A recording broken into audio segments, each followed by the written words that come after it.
Jumis Envoys tev šobrīd jādodās ir sākuma procesa grāmatvedim, viņš iedodās uz Jumis, savienojuma sadaļā piesakās Jumis Envoys, tālāk tur ir ļoti nopietns process, aiziet pieteikums uzņēmuma parakstiesīgai personai, šī parakstiesīgā persona parakstās, ka viņš būs godīgs rēķinu sūtītājs, tādā ziņā, ka viņš tur netaisīs spamus vai vēl kaut ko, bet tiešām viss būs, jo mums ir no likuma puses jāautorizē šī persona. Tā, ka viņš ir parakstījis, viņš tiek pieslēgts jau, lai apmainīties ar e-rēķiniem starp Jumis Pro produktiem, un arī vienlaicīgi viņš var parakstīt e-adreses pieteikumu veidlapu, lai e-rēķini tiek sūtīti uz e-adresi. E-adreses veidlapu apstrādā VDA, tas parasti 2-4 nedēļas, kad viņi pieslēgt, tad arī šis servis ir automātiski arī pieejams. Un pavisam drīz jau jaunajā gadā mums būs arī pirmais e-rēķina operators klāt, kuram varēs sākt sūtīt saņemt e-rēķinus. Un tur dos iespēju apmainīties ar e-rēķiniem ar visiem grāmatvedības programmām, kuras izmanto šis e-rēķina operators, kuri viņiem ir integrācija. Sveiciens visiem vadītājiem. Īstenībā es neticu jaunā gada apņemšanās, bet es ticu konkrētiem mērķiem un plāniem. Tāpēc arī šitais svētku laiks, manuprāt, tas ir ne tikai laiks, kad var atpūsties, bet arī atskatīties uz visu iepriekšējo gadu un paskatīties, kas ir tie mērķi, kurus ir izdevies sasniegt, kas ir bijuši tie darījumi, kas ir bijuši tie klienti, kas jūs ir iedvesmojuši, un kas ir palīdzējuši arī sasniegt šos mērķus. Un balstoties uz to, arī jūs šobrīd izvirzīt mērķus nākamajam gadam. Jā, un kā tos mērķus nospraust? Paskaties, kas šogad tev sanāca, kurus mērķus izdevās sasniegt, paskaties, ko tu gribētu attīstīt nākamajā gadā, uz ko tu gribētu iet, balstoties uz to nospraud mērķus, un pēc tam jau izdomā, kā to izdarīs, uztais plāniņu. Protams, plāniņš var gada gaitā mainīties, galvenais, kad ir kaut kāds sākotnējais plāns, pēc kā virzīties. Izmantojiet šo laiku arī, lai atpūstos, lai pavadītu laiku ar savu mīļajiem cilvēkiem. Un novēlu visiem izvirzīt ambiciozus mērķus, un galvenais tos arī sasniegt nākamajā gadā. Priecīgus svētkus! Tātad, ja mums ir atnācis e-rēķins no valsts iestādes caur e-adresi, ja vadītājam vai kaut kur šo rēķinu apskatīties, viņš to var izdarīt mājas asistentā. Tad tas ir, ja piegādātāja rēķins atnāk, apstos mājas asistentā un padod grāmatim ziņu, maksājam, grāmatojam. Un tieši tāpat arī var izrakstīt e-rēķinus mājas asistentā. Tev ir jāizraksta e-rēķini, tev nav laiks pieslēgties grāmatvedības programmai, no telefona aplikācijā izrakst rēķinu un nosūti e-rēķinu, kuru kanālu tev vajag. Kombinācijā mājas asistents ar Envoys nosūta visur, kur vēlies. Un kādi ir bijuši jums lielākie sasniegumi? Šogad īstenībā ar mākslīgā intelekta palīdzību mēs esam kļuvuši ātrāki, efektīvāki un darbojamies vēl labāk.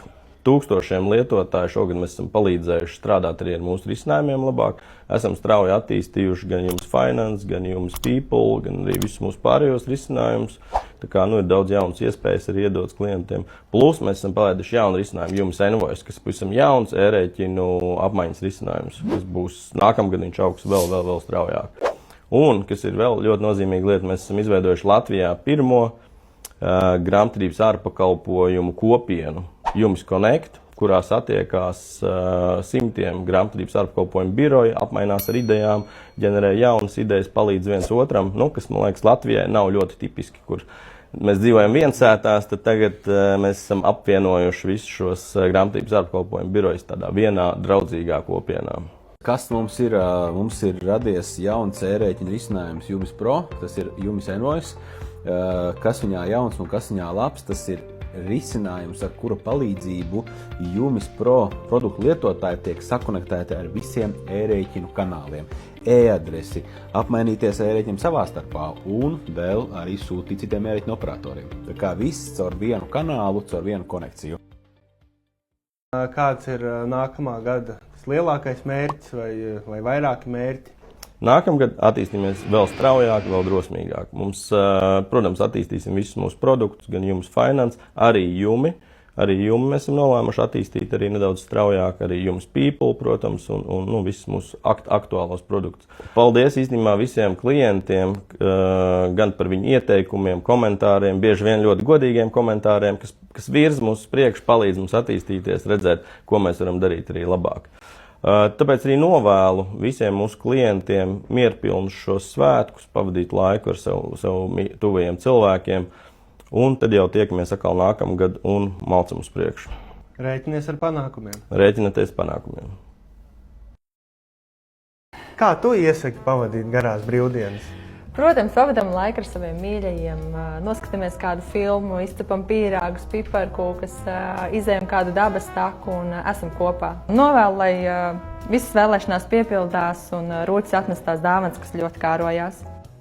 Garajā brīvlaikā es iesaku nesteigties, nedomāt par to, kas nāks, vienkārši izbaudīt šo mirkli un sajust sevi un mēģināt saprast, kas ir tās lietas, ko jūs gribētu darīt tieši tagad, piemēram, ja nebūtu rītdienas.